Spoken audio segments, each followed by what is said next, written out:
nagulat ako, then binigay ko sa asawa ko, nagulat din siya kasi nga hindi namin ina-expect na mabubuntis pa ako, magkaka-baby pa kami. Malaking tulong lang sa akin yung pag-iinom ng Salbeo Barley na natanggal yung PCOS ko, tsaka naging normal na rin po yung mens ko.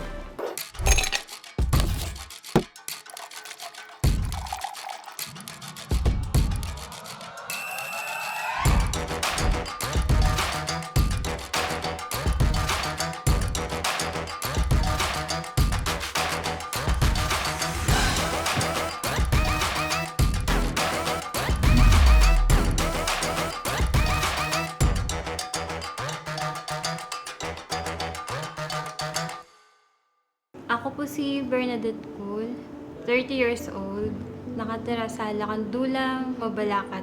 Noong una, hindi normal yung mens ko. Di ako dinadatnan 3 or 4 months. Pag nagme-mens naman ako, sobrang sakit ng puson ko. Kaya nag-decide na kami mag-asawa na magpa-check up sa OB. December 2021. Nagpa-check up ako kasi gusto na rin namin magka-baby. Then nalaman pala na mayroon akong PCOS kaya parang matagal muna ako hindi magkakaanak.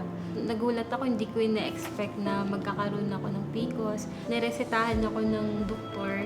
Check up hanggang gamot, umabot ng 10K. Ininom ko yung mga gamot na nireseta ng doktor. Naubos lahat yun, wala ding nangyari. Di rin naging normal yung mens ko. Hindi na kami bumalik ulit kasi nga magastos. Then may nag-advise pa sa akin na uminom daw ako ng ganitong gamot para pampabuntis. Wala din. Tumigil na kami hanggang 2 years. Siyempre, sobrang lungkot ko. Naiyak din kahit papano. Pinapangarap na namin magka-baby.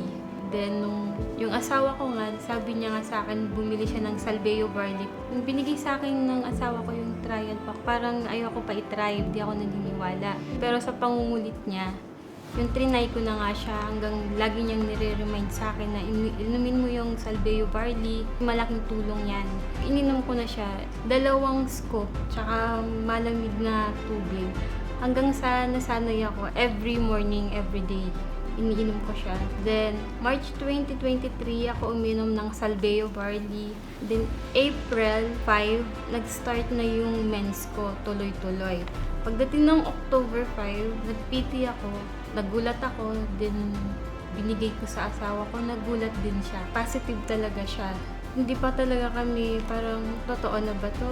And then, yun na nga, nagpa-check up ako, tapos nagpa-ultrasound, buntis na nga ako. Sobrang saya namin kasi nga hindi na namin ina-expect na mabubuntis ako, magkaka-baby kami. Parang wala na, hinayaan na lang namin na ayaan mo na, talagang kung di para sa atin. Pero dahil sa Salbeo Barley na iniinom ko, malaking tulong siya. Natanggal yung PCOS ko, nag-normal yung mens ko, tsaka wala sigurong baby na darating sa amin mag-asawa. Kaya Salbeo Barley, maraming salamat. At muli, ako po si Bernadette Cool. At ito po ang aking kwentong Salbeo.